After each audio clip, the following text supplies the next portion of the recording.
વિરામ બાદ ફરી એક વખત આપનું સ્વાગત છે પ્રદેશ 24 ગુજરાતી પર। તો નજર કરીશું આગળના સમાચારો પર।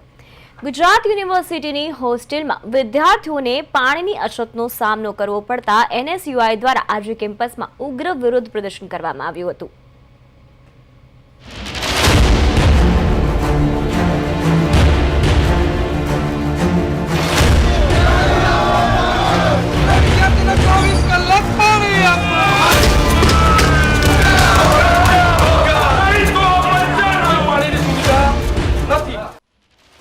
યુનિવર્સિટીની ગર્લ્સ અને બોયઝ હોસ્ટેલમાં રાત્રે 9 વાગ્યાથી સવારે 6 વાગ્યા સુધી પાણીનો પુરવઠો બંધ રહે છે, જેના કારણે વિદ્યાર્થીઓને મુશ્કેલી પડે છે। NSUIના કાર્યકર્તાઓએ પાણી આપોના નારા લગાવ્યા હતા અને કેમ્પસમાં પાણી ભરેલ માટલા ફોડીને વિરોધ પ્રદર્શિત કર્યો હતો। ખાલી માટલા લઈને કાર્યકર્તાઓ કુલપતિની ઓફિસમાં પહોંચ્યા હતા અને 24 કલાક પાણી આપવાની માંગ સાથે હલ્લાબોલ કર્યો હતો।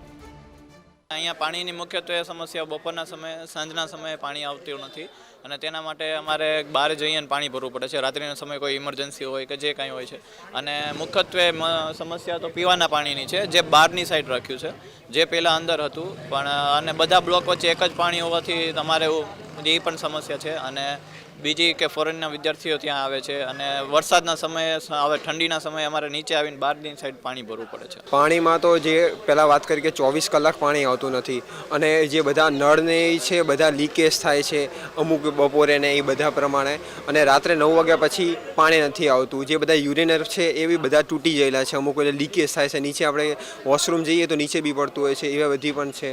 અને જે કીધું કે મીઠા પાણી જે આપણે પીવાનું જે પાણી છે મિનરલ વોટર એ બી 4 બ્લોક વચ્ચે એક જ છે અને એ બી બહાર છે, જે એ વ્યવસ્થામાં બધા પણ તકલીફ થાય છે। અત્યારે ઠંડુ પાણી અમુક વખતે બી હોઈ શકે છે અને બીજું હવે શિયાળાની સિઝન આવી છે તો ગરમ પાણીની વ્યવસ્થા, કારણ કે પાણી અહીંયા આગળ ઠંડુ જ આવતું હોય છે એટલે નાવામાં એના કારણે બીમાર પડી શકાય છે, એવી બધી પ્રોબ્લેમ છે। શિયાળામાં ગરમ પાણી માટે સોલારના ઓર્ડર કરવામાં આવી ગયા છે। સોલર હીટર લાગે ત્યાં સુધી અન્ય વ્યવસ્થા કરાઈ છે। તગારામાં ગરમ કરીને પાણી આપવામાં આવે છે, પરંતુ વિદ્યાર્થીઓને હોસ્ટેલમાં ગીઝર રાખવામાં આવે તો નવા મીટર લગાવવા પડે। અમે ફી વધારવા માંગતા નથી, જેથી વિદ્યાર્થીઓને ગીઝર રાખવા દેતા નથી। વિદ્યાર્થીઓ માટે 24 કલાક પાણીની જલ્દી વ્યવસ્થા કરવામાં આવશે।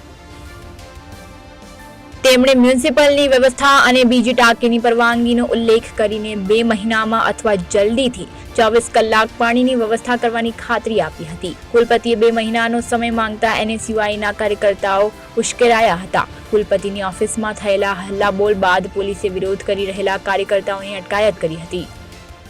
આખો કેમ્પસમાં જ આખી રાત પાણી બંધ હોય છે, કારણ કે મ્યુનિસિપાલિટીની જે પાણીની વ્યવસ્થા છે એ પ્રમાણે જે અમે ટંકીમાં રાખતા હોઈએ એ ટંકી નાની છે અને બીજી ટંકીની ઓલરેડી પરમિશન લઈ લીધી છે અને બીજી ટંકી અંડર કન્સ્ટ્રક્શન છે, એટલે ત્યાં સુધી થોડી અમુક વ્યવસ્થાઓ જાળવી પડે છે અને એ બધાના માટે છે।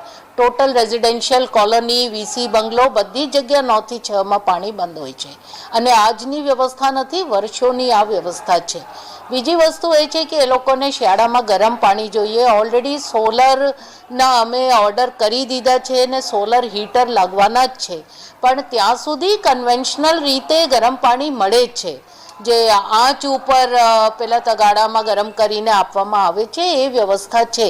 હવે એ લોકો પોતપોતાના ગીઝર લઈને અંદર ફિટ કરાવવા માંગતા હતા, જે અમે ના પાડી, કારણ કે એના માટે જુદો મીટરની વ્યવસ્થા કરવી પડે, નહીં તો ફી વધારવી પડે। અમુક સુવિધાઓને આગળ ફી અમે વધારવા માંગતા નથી। NSUIના મહામંત્રી વિક્રમસિંહ ગોહિલ કુલપતિ પર પીવાના અને નાવાના પાણીની વ્યવસ્થામાં નિષ્ફળ જવાનો આક્ષેપ કર્યો હતો અને જ્યાં સુધી પાણીની વ્યવસ્થા નહીં થાય ત્યાં સુધી આંદોલન ચાલુ રાખવાની ચીમકી આપી હતી। ગુજરાત યુનિવર્સિટીની અંદર ગર્લ્સ અને બોયઝ હોસ્ટેલની અંદર 2000થી વધારે વિદ્યાર્થીઓ રહે છે। અમારી માંગ હતી કે વિદ્યાર્થીઓની મૂળભૂત સુવિધા રૂપે 24 કલાક પાણી મળવું જોઈએ, પીવાનું શુદ્ધ આરોનું પાણી અને શિયાળાની અંદર ગરમ પાણીની સુવિધા મળવી જોઈએ। અમે જે વિદ્યાર્થીલક્ષી માંગો છે એને લઈને જ કુલપતિને મળવા ગયા હતા।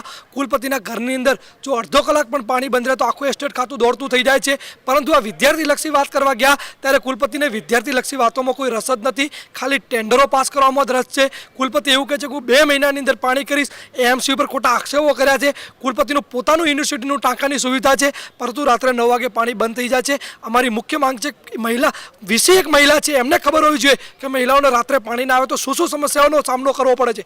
જો 24 કલાકની અંદર પાણીની સુવિધા પૂર્તિ કરવામાં નહીં આવે તો NSY કુલપતિના ઘરનું પાણીનું કનેક્શન કાપી અને આવનાર દિવસોમાં વિરોધ કરશે. છેલ્લા 3 વર્ષથી આ સમસ્યાઓ ચાલી રહી છે. વારંવાર રજૂઆતો કરે છે, 5 દિવસ પાણી આપવામાં આવે છે, પાછું બંધ કરી દેવામાં આવે છે. રજિસ્ટ્રાર અને VC આના ઉપર કોઈ ધ્યાન નથી આપતા, એસ્ટેટ ખાતાને પણ કોઈ રસ નથી. એટલે આજે અમારી માંગ છે કે મેડમ આપના ઘરમાં જો 24 કલાક પાણી આવે તો વિદ્યાર્થીઓના ઘરમાં કેમ નહીં, એટલે આ માંગને લઈને NSY માટલા આપીને વિરોધ પ્રદર્શન કર્યું છે. અને ગર્લ્સ હોસ્ટેલમાં આશરે 2000 વિદ્યાર્થીઓ રહે છે. તેમને રાત્રે 9 થી સવારના 6 વાગ્યા સુધી પાણીનો કાપ મૂકવામાં આવ્યો છે. જ્યારે મોટા મોટા ટેન્ડરો કોઈ ભાજપના નેતાને આપવાના હોય તેને સંપૂર્ણ એક દિવસમાં ટેન્ડર થઈ જાય, એક દિવસમાં ટેન્ડર મળી જાય. જ્યારે વિદ્યાર્થીની પ્રાથમિક જરૂરિયાત છે પાણીની, એને પૂરું કરવામાં VCનો આજે એવો જવાબ છે કે 2 મહિને અમે પાણી પૂરું કરશું. તો આ તો કેવો જવાબ થયો? VC પોતાની જવાબદારીમાંથી ભાગી રહ્યા છે. VCનું ખુરશી એટલા માટે બેહાડ્યું છે કે વિદ્યાર્થીઓના હિત જળવાય.